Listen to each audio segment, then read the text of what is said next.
Salam jumpa kembali bersama dengan saya Meleyanto Nama.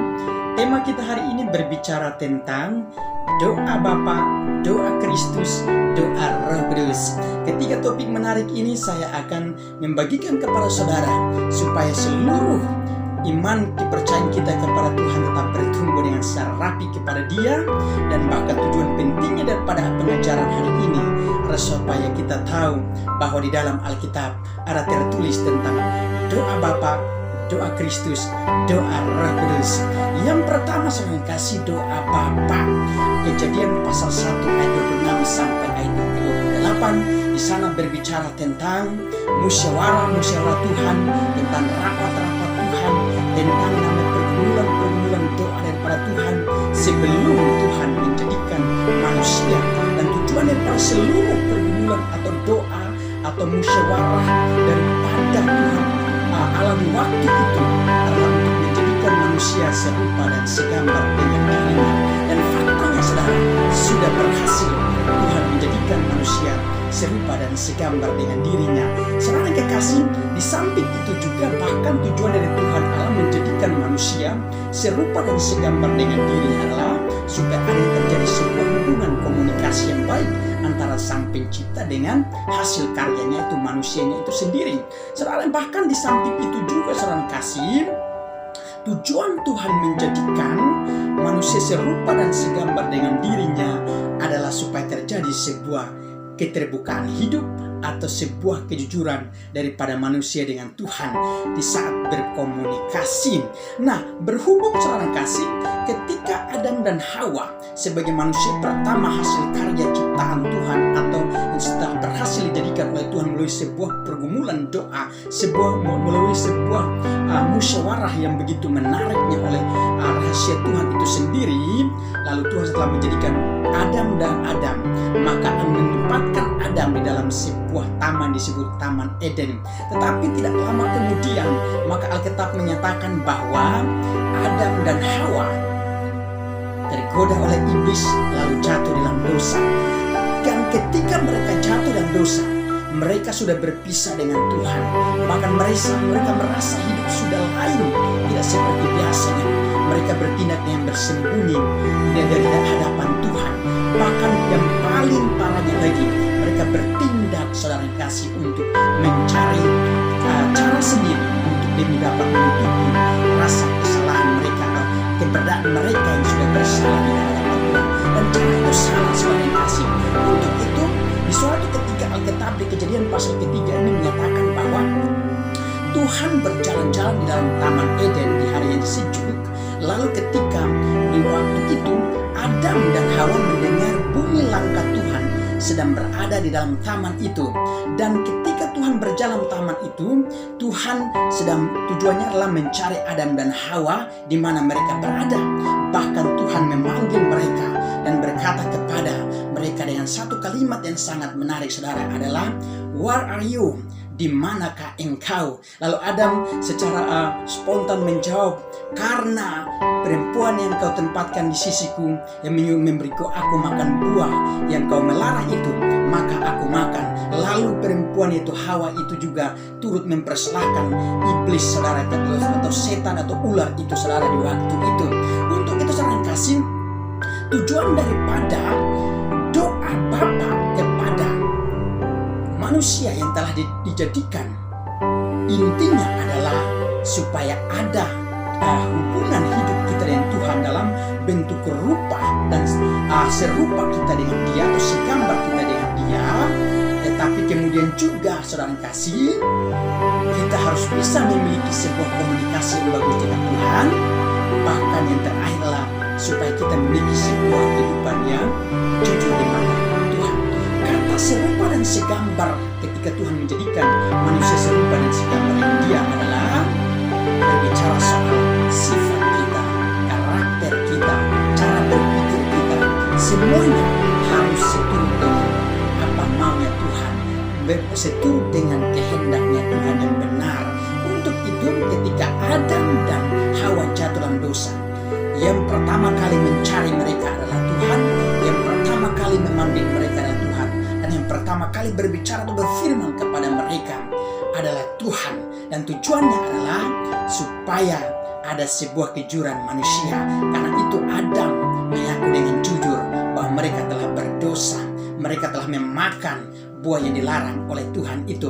Dan di dalam kejadian peristiwa ini kita bisa membandingkan apa yang dialami oleh Adam dan Hawa dengan Lukas pasal yang ke-15 ayat 11 sampai ayat yang ke-24. Di sana berbicara tentang sebuah perumpamaan tentang anak bungsu yang hilang. Ketika anak bungsu ini masih hidup bersama dengan bapaknya, tetapi suatu ketika ia meminta bagian hak warisannya yang menjadi miliknya. Dan setelah ia memperoleh semua hak miliknya, ia pergi menjauh daripada rumah bapaknya.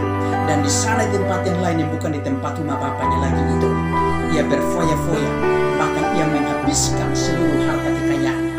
Dan setelah selesai, baru dia merasa ada bencana kelaparan, ada bencana kehidupan yang miskin, melarat, dan bahkan makan pun susah. Sama juga dengan Adam dan Hawa, saudara kekasih.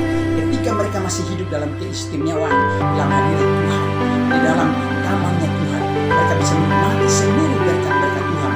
Tapi ketika mereka salah melangkah keluar dari Tuhan bukan dosa, maka mereka alami adalah segala penderitaan hidup. Saudara kasih, dan sekalipun kita sebagai manusia ciptaan Tuhan telah berdosa, kita dituntut Tuhan Allah, kita harus jujur mengakui kesalahan kita, sama seperti si bungsu ketika sudah hidup dalam kemiskinan dan hilang dan segala-galanya sudah tidak ia miliki lagi. Ia mulai merencanakan pernyataannya kepada Tuhan dan kepada bapaknya, yaitu bahwa saya akan kembali ke rumah bapakku.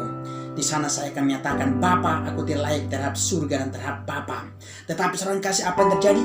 Ketika si bungsu itu baru kelihatan dari depan rumah atau keluarga daripada bapaknya ini, bahkan termasuk ketika waktu itu bapaknya yang melihat paling pertama, bapaknya juga yang lari paling pertama, dan bahkan Alkitab mencatatkan saudara, yang pertama kali memeluk anak si bungsu yang telah hilang itu adalah bapaknya. Dan sama seperti Adam dan Hawa, sekalipun sudah jatuh dalam dosa, kasih Tuhan masih tetap menyertai, merangkul, sebab mereka, bahkan termasuk kita sebagai milik kesayangan, Tuhan tetap cinta. Asalkan kita mau jujur mengakui kesalahan kita di hadapan Tuhan tanpa kita berdusta dengan Dia. Haleluya. Itu hal yang pertama, saudara kekasih. Hal yang kedua, doa Kristus. Yohanes pasal yang ke-17, saudara yang kekasih, saya akan membagikan kepada saudara supaya kita terus belajar bahwa di Yohanes pasal yang ke-17 ini berbicara tentang doa Yesus untuk semua murid-muridnya.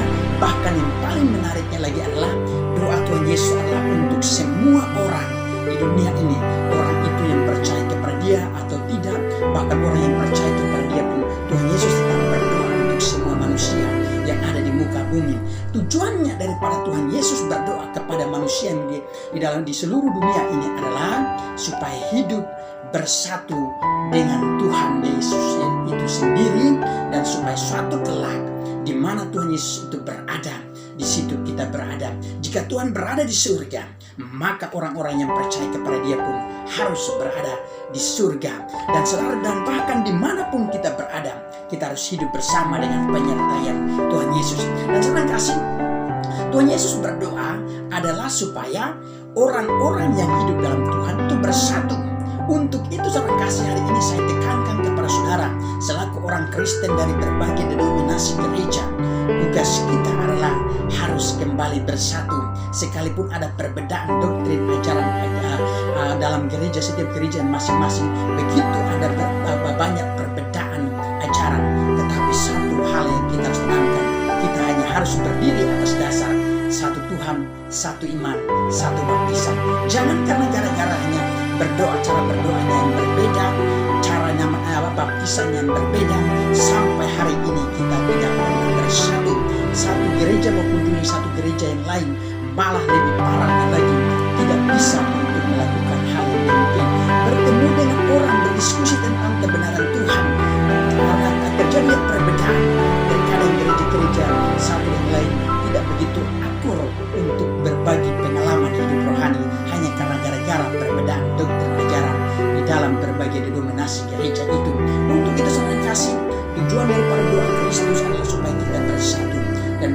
tujuan kita sebagai orang yang benar di hadapan Tuhan, tujuannya adalah untuk menyambut kedatangan Tuhan yang kedua kali. Kalau kita sendiri tidak bisa bersatu, dan bahkan kita sendiri sebagai orang percaya tidak bisa pernah menyelesaikan masalah yang namanya perbedaan baptisan, maka sampai kapan Tuhan itu akan datang?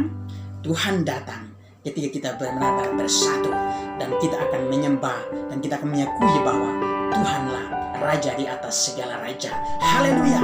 Untuk itu doa Tuhan Yesus kiranya memberkati saudara saya untuk menjadi orang yang bersatu. Itu hal yang kedua. Hal yang ketiga adalah doa Roh Kudus. Roma pasal yang ke-8 ayat 28 sampai ayat yang ke-30. Tujuan daripada doanya Roh Kudus ini ialah supaya Tuhan menyertai setiap orang-orang yang telah percaya kepada Dia. Bahkan siapapun yang belum percaya kepada Dia, tetap Tuhan Roh Kudus berdoa.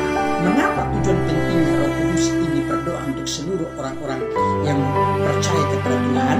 Sebab Tuhan tahu bahwa hidup sebagai manusia ada yang namanya kekurangan, kelemahan, keletihan.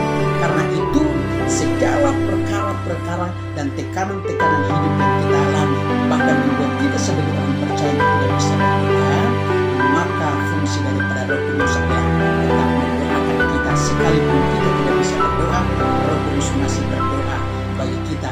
Dan tujuannya Roh Kudus berdoa adalah supaya Tuhan turut bekerja dalam kehidupan orang percaya dimanapun berada dan sedang melakukan apapun. Roh Kudus berdoa supaya Tuhan tetap menyertai.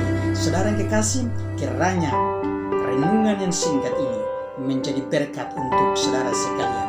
Haleluya. Amin.